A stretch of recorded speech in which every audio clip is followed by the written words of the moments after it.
Hello friends, मैं शालिनी और आज मैं लेकर आई हूँ आपके लिए बहुत ही टेस्टी गुजिया। ये गुजिया एकदम डिज़ाइनर गुजिया है। दोनों ही मैंने बहुत ही डिफरेंट तरीके से बनाकर तैयार की है। साथ ही ख़ास तौर पर जो इसकी स्टफिंग है वो भी बहुत ज़्यादा अलग तरह की है। तो चलिए देखते हैं इसे किस तरह से बनाया जाता है। गुजिया की जान उसकी स्टफिंग होती है, इसलिए नाप तोल से इसकी स्टफिंग बनानी होगी। तो यहाँ पर मैंने पौन कप कद्दूकस किया हुआ पनीर ले लिया है। ये बारीक ग्रेटर से ग्रेट किया हुआ पनीर है और ये मेरा होममेड पनीर है, दूध की मलाई से निकला हुआ। इसकी रेसिपी का लिंक मैं डिस्क्रिप्शन बॉक्स में डाल दूंगी। अब यहाँ पर 1 कप डेसिकेटेड कोकोनट ले लीजिए। वैसे ये मेरे घर पर बनाया हुआ है, नारियल को मिक्सी में पीस कर काफ़ी बारीक है। तो इसी तरीके का हमें ये नारियल चाहिए। और इसके बाद हम लेंगे यहाँ पर ब्राउन शुगर। यह मैंने फुल 1 कप भरकर इसमें लिया है।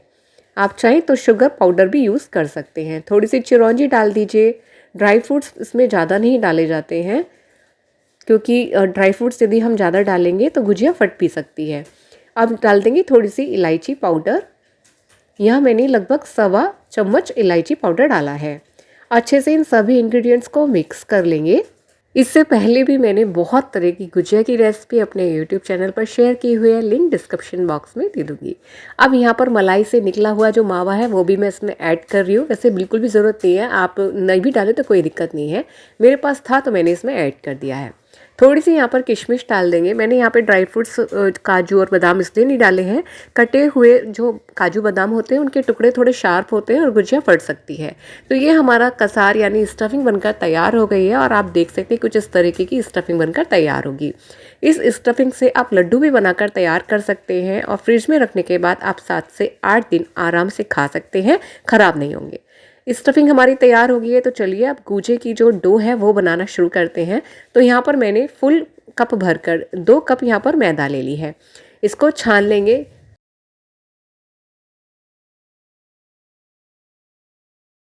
मैदा को छानने के बाद अब इसमें देसी घी डालेंगे। देसी घी का इसमें मोयन डाला जाएगा और यहाँ मैंने आधा कप देसी घी लिया है, लेकिन पूरा नहीं डालेंगे, थोड़ा थोड़ा कर कर इसमें ऐड करेंगे। सबसे पहले इसे अच्छे से मिक्स कर लेते हैं और मैदा में घी को ना अच्छे से मिक्स करना बहुत ज़रूरी है। तो आप देखिए अभी इसमें मोयन अच्छे से नहीं है। जब हम मुट्ठी बांध रहे हैं तो मुट्ठी नहीं बन रही है। थोड़ा सा घी इसमें और ऐड कर देते हैं और अब इसे दोबारा से मिक्स कर लेंगे। और मिक्स करने के बाद अब चेक कर लेते हैं। तो ये देखिए मुट्ठी बन रही है, यानी मैदा का जो डेला है वो बन रहा है। हमें बिल्कुल इसी तरीके का मोयन चाहिए। गूजे का जो डो होता है उसमें काफ़ी अच्छी मात्रा में मोयन डाला जाता है। अब हाथों से इस तरह से अच्छे से मैदा को रिगड़ रिगड़ कर हम घी को इसमें मिक्स कर देंगे। ये वाला जो स्टेप है काफ़ी इम्पोर्टेंट है। अब यहाँ पर गुनगुना पानी ले लेंगे और गुनगुने पानी से इसका डो तैयार करेंगे। तो देखिए काफ़ी अच्छी तरीके से मैदा में घी मिक्स हो गया है और इतना करीब घी बचा है। यहाँ मैंने गर्म पानी ले लिया है और गर्म पानी से इसका डो हम गूँथेंगे। इसका जो डो होता है वो ना ज़्यादा हार्ड होता है ना ज़्यादा सॉफ्ट होता है, बीच का डो होता है। ये देखिए डो बनकर तैयार है। अब इसे हम रख देते हैं रेस्ट करने के लिए लगभग आधा घंटा। आधा घंटा हो चुका है। डो को चेक कर लेते हैं और वापस से इसे थोड़ा सा गूंथ कर चिकना बना लेते हैं। ये वाला प्रोसेस काफ़ी ज़्यादा ज़रूरी है। डो तैयार है। अब इसमें से छोटी छोटी बॉल्स बना लेते हैं। बॉल्स बनाने के बाद इसकी लोई तैयार कर लेंगे कुछ इस तरह से चिकनी कर कर। अब इसे बेलना शुरू करते हैं।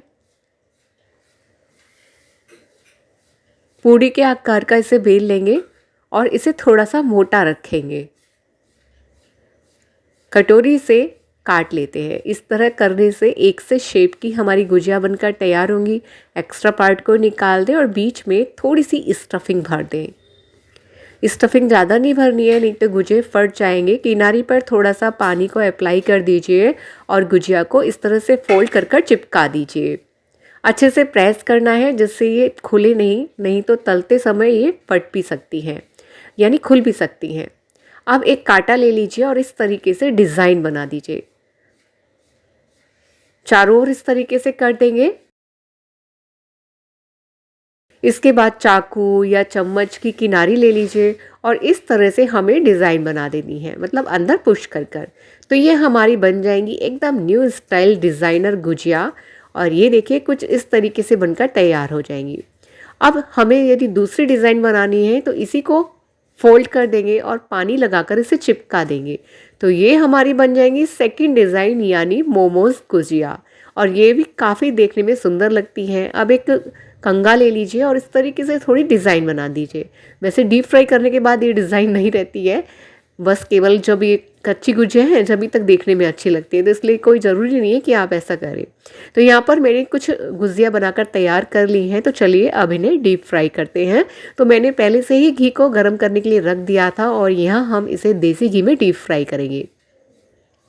घी का जो टेम्परेचर है बिल्कुल कम है, कम टेम्परेचर में हमें गुजिया डालनी है और स्लो आंच पर हमें इन्हें डीप फ्राई करना है। शुरुआत में हम इन्हें नहीं पलटेंगे, नहीं तो ये खुल भी सकती हैं और डिज़ाइन भी ख़राब हो सकती है। तो इसलिए जब ये थोड़ी सी सिक जाए उसके बाद हम इन्हें पलटेंगे। तो इन सारी बातों का हमें ध्यान रखना है। यदि आप इन्हें शुरू में ही पलट देंगे तो ये खुल भी सकती हैं। देखिए मैं बिल्कुल भी नहीं चला रही हूँ, मैंने चलाने के लिए एक स्वेटर बुनने की सिलाई का इस्तेमाल किया है। अब ये तलकर ऊपर आ गई हैं, तो इसका मतलब ये नीचे से सिक चुकी हैं। अब हम धीरे धीरे कर कर इन्हें पलट देंगे। आसानी से जो पलट सकते हैं उन्हें पलटेंगे और जो अभी नहीं पलट पा रहे उन्हें नहीं पलटेंगे। सिकने के बाद ये देखिए कुछ इस तरीके की बनकर तैयार होंगी। तब तक हम चाशनी बना लेते हैं। तो यहाँ मैंने चीनी और पानी डाली है, थोड़ी सी चाशनी तैयार कर लेंगे। चाशनी के लिए लगभग 1 कप जैसे चीनी ले रहे हैं तो 1 कप पानी। यहाँ मेरी पुरानी कुछ चाशनी रखी हुई थी, मैं इसमें ऐड कर देती हूँ क्योंकि मैंने जलेबी तैयार करी थी तो उसकी चाशनी बच गई थी। ये देखिए 1 तार की चाशनी बनानी है हमें, तो चेक कर लेते हैं। थोड़ी सी ड्रॉप्स को हम प्लेट में ले लेते हैं। ठंडा करने के बाद उंगलियों के बीच में इस तरीके से चिपकाएंगे। यदि 1 तार बन रहा है तो इसका मतलब चाशनी तैयार है, काफ़ी अच्छी चिपचिपाहट है इसमें। गैस को बंद कर देंगे और चाशनी को थोड़ा सा गुनगुना करेंगे यानी ठंडा करने के लिए रख देंगे। अब ये गुजिया हमारी तैयार हो गई है, इन्हें प्लेट में निकाल लेते हैं और गुनगुनी गुजिया को हम गुनगुनी चाशनी में डिप करेंगे। यानी चाशनी का टेम्परेचर और गुजिया का टेम्परेचर थोड़ा मीडियम होना चाहिए। देखिए कितनी बढ़िया गुजिया बनकर तैयार हुई है, एक भी नहीं खुली है, एक भी नहीं फटी है और काफ़ी बढ़िया हमारी ये डीप फ्राई हुई है। तो आप इस बात को यदि ध्यान देंगे तो आपकी गुजिया भी एकदम परफेक्ट बनकर तैयार होंगी। चलिए इन्हें चाशनी में डिप कर देते हैं। जितनी आसानी से चाशनी में डूब जाए उतनी हम इसमें ऐड कर देंगे। यहाँ मैंने 5 से 6 डाल दी हैं। लगभग 30 सेकंड्स हम इसमें डिप करने के बाद इसे बाहर निकाल लेंगे। ज़्यादा देर चाशनी के अंदर नहीं रखेंगे, नहीं तो गुजिया थोड़ी सी गिलगिली सी हो जाएंगी। और बाहर निकालने के बाद हम तुरंत से इसके ऊपर ड्राई फ्रूट्स को छिड़क देंगे क्योंकि चाशनी अभी गीली है। गीली चाशनी पर ड्राई फ्रूट्स आसानी से चिपक जाएंगे, इसलिए आप इस बात का ध्यान रखें। रेसिपी शेयर करने में मैं बहुत लेट हो गई हूँ। वीडियो तो मेरी तैयार थी पर मैं उसे अपलोड नहीं कर पाई। और यहाँ देखिए गुजिया डिप हो चुकी हैं चाशनी में। तुरंत से इसके ऊपर हम कुछ ड्राई फ्रूट्स छिड़क देते हैं। यहाँ मैंने कुछ पिस्ता की कतरन ली है और कुछ बादाम की कतरन ली है। तो ये हमारी बहुत ही बढ़िया डिज़ाइनर गुजिया बनकर तैयार है। आप देखिए कितनी सुंदर लग रही हैं और खाने में भी यकीन मानिए बहुत ही ज़्यादा टेस्टी है। इसकी स्टफिंग बहुत ज़्यादा गजब की है और देखिए कितनी शानदार इसकी शेप आई है। आप ज़रूर से बना के ट्राई कीजिएगा, ये आपको बहुत पसंद आएंगी और होली पर जब आप मेहमान आएंगे उनको सर्व करेंगे तो उन्हें भी बहुत अच्छी लगेगी। तो ये देखिए कितना प्यारी सी हमारी गुजिया बनकर तैयार हो गई हैं। दोनों हमारी मोमोज गुजिया और डिज़ाइनर गुजिया दोनों ही बनकर तैयार हैं। काफ़ी बढ़िया सी रेसिपी है, आपको ये ज़रूर से पसंद आएगी। यदि रेसिपी पसंद आए तो लाइक शेयर सब्सक्राइब, मेरे यूट्यूब चैनल को सब्सक्राइब करना ना भूलें।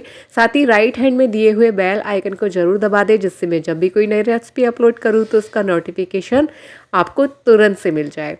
और ये देखिए हमारी गुजिया बहुत ही ज़्यादा बढ़िया है, एकदम शानदार गुजिया। आज की आपको रेसिपी कैसी लगी आप मुझे कमेंट करके ज़रूर बताएं। फ्रेंड्स इसी तरह नई रेसिपी में आपके साथ फिर से मुलाकात होगी। तब तक के लिए थैंक यू, बाय बाय।